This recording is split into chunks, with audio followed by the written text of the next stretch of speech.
Alright, welcome back to another D&D Movie Time. And I really could not find a good, decent movie that took place in a lot of snow. So it was like winter, but not winter. Or winter, but not Christmas. So I ended up deciding... What? So I ended up deciding, since next month we're going to be doing a whole John Hughes month, I decided to go ahead and watch a movie with Cora that I wanted to watch anyways. And this movie isn't quite a John Hughes movie, but for some reason it still has that feeling of a John Hughes movie. So today we are going to be watching Big, which Cora's seen the trailer for, but she's never actually seen the movie. So, are you excited to watch this one? Mm-hmm. Alright. Well, we're going to go ahead and watch the movie, and when we come back, Cora will tell us what it's all about. See you in a bit.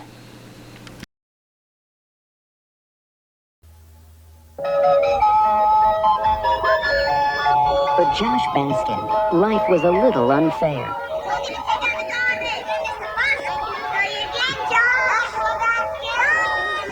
Until he made a little wish. I wish I were big. Sweetheart, it's 7:30. Are you up? Josh! 20th Century Fox presents Tom Hanks. Big. I turned it into a grown-up phone. I made this weird little machine, and it turned into a grown-up. So now what? You get a job. And I get a job. I play with all of this stuff, and then I tell him what I think. Can they pay you for that? Sucker! Vice President? He's only been here a week. See that girl over there on the right? Short up her legs around you so tight you'll be begging for mercy. Well, I'll stay away from her then.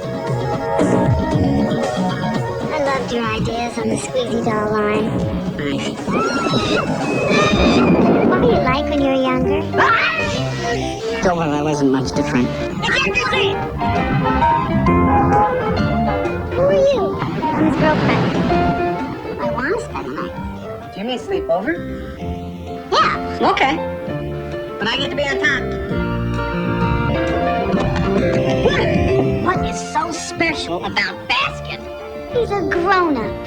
How do I feel about what? How do you feel about me?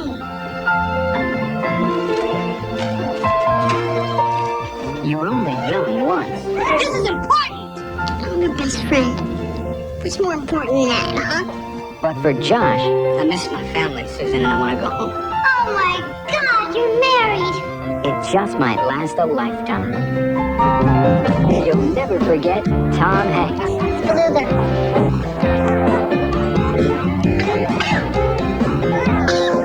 In Big.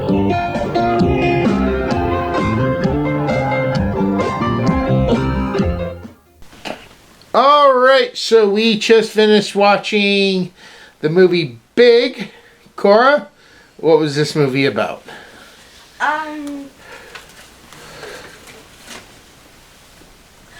Basically, a kid who's about 13 years old, I think, makes a wish his magical thing, arcade, and a carnival to be big, and his wish is granted, but he goes to sleep, wakes up, he's a grown adult, and basically we see him as he goes on with his new adult life. He gets a job as a toy maker, kind of. Originally it was computers, but he got, I guess, raised to a toy maker, even though I kind of imagine computers being the ways, the other way around, basically. I don't know. And he gets a girlfriend, and then he slowly is actually getting to the adult phase, and then he finally tells his girlfriend that he's actually 13. He was a doll, and that he made a wish, and then basically she secretly tests him a little bit. And he goes back to make his second wish, no, it's not a genie, to become a kid again. And basically, that's the end from you could basically end the movie off though. Well, there's two things. First off, we watched the extended version, which gave more context to certain scenes. And actually, there's one scene that was originally cut that totally changes the very next scene. So the scene where she goes through his pants, finds the wallet, and discovers what's inside, when you watch that scene in the extended cut, and then you see the scene after that, the morning when they're walking to work, and she asked him to buy a stick of gum for her, and the whole thing I explained during the movie, him picking the child version of gum comes off with that as a test.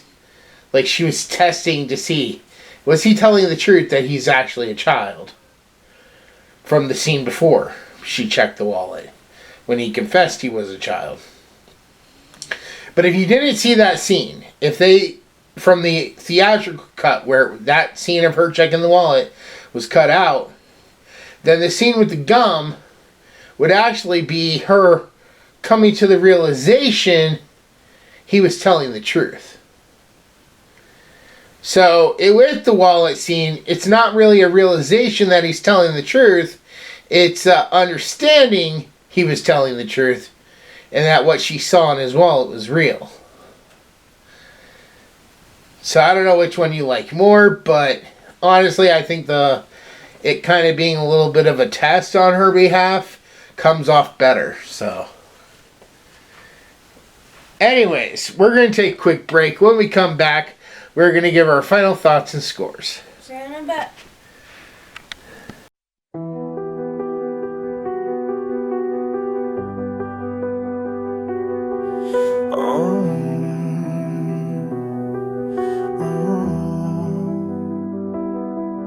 In the shadows of the night, I stand alone.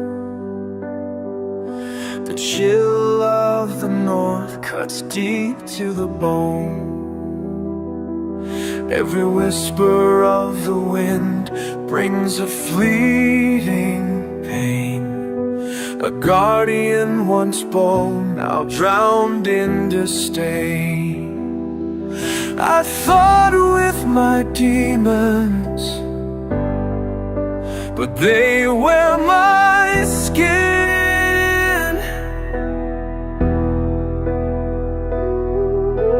Lost in the darkness, where does hope begin?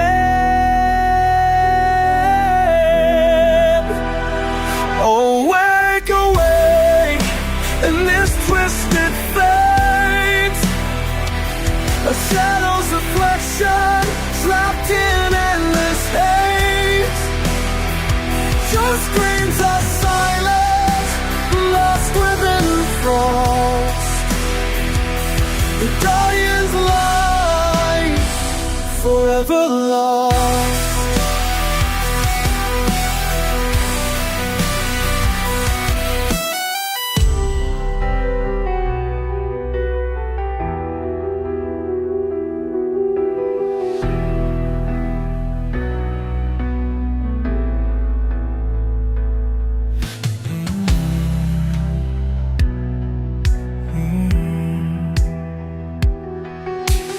Poison heart beats heavy in this ravenous night.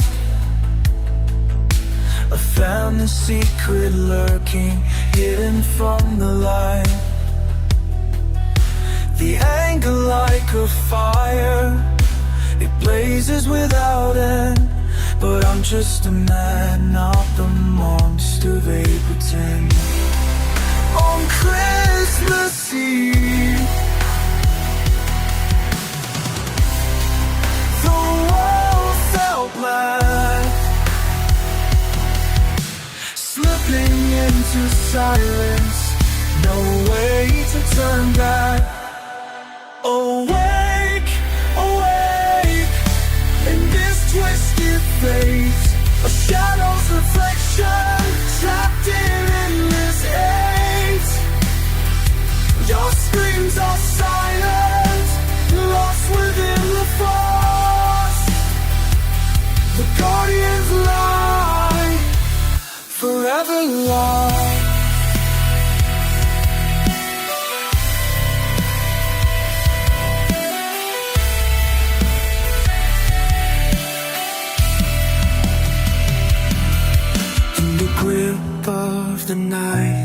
fade away. The imposter reigns where I used to stay. But when is Smoking Wash while being a puppet? Alright, so, Cora, starting with you. On a scale of 1 to 10, what would you give this movie? 9 out of 10. It was really good, and there was some scenes that were really funny to laugh at. As for example, a deleted scene, but still. Basically, one of the family members is complaining that they do all the work, blah, blah, blah. While meanwhile, Josh, I believe his name was. No, the other kid. The other kid, Belly, was getting the dental and other stuff. And he was doing all the work. And even though there's like 3 other kids in his family that all could have been pitching in to help, they're all, everyone, except for the kid who actually is part of the movie, is the only one actually doing anything in the scene. Except for the mom, who's just sitting at the table complaining about supposedly being the only one that does anything. And she's not doing shit.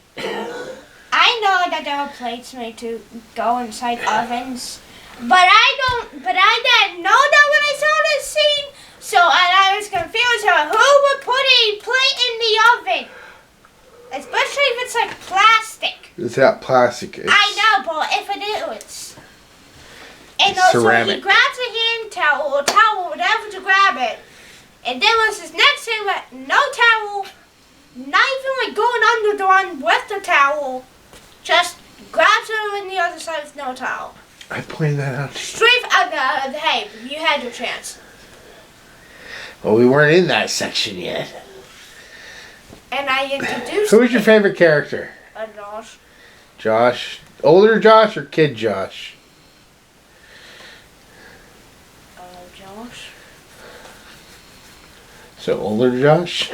The one No! who followed through most of the movie? Josh is Josh! What Josh are you talking about? They have the Well, same there's name, an adult Josh and there's a kid Josh. Are you? They're the same character! But they're played by 2 different actors. They're the same character.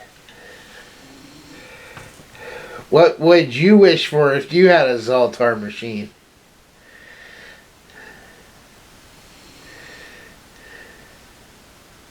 I know, but I'd be careful. Well, what would you wish for? Would you wish to be big? No! I want to be a kid. I want to be carefree. Would you wish to be a kid forever? Or you think you get bored of being a kid after a while? I don't want You to seem like you're bored of being a kid now. I don't want to see the rise and fall of empires as being a kid still. Well, that's just it. You would be a kid. If you were a kid for your whole life, then you would just like either die young or you would be like 80 years old but still look and sound like a kid. You wouldn't grow up anymore, but your body would still age inside. You'd be like the girl from Orphan. Remember her? Yeah, was she like a dolphin? No, she had a very rare disease that made her look like a child, even though she was an adult. Oh, I thought that was dolphin. No, because they have different body parts. Different fingers, different legs. You would literally be the same shape and size you are now for the rest of your life. You would look exactly the same. You would not look any different at 50 than you do right now. But inside, you'd be aging.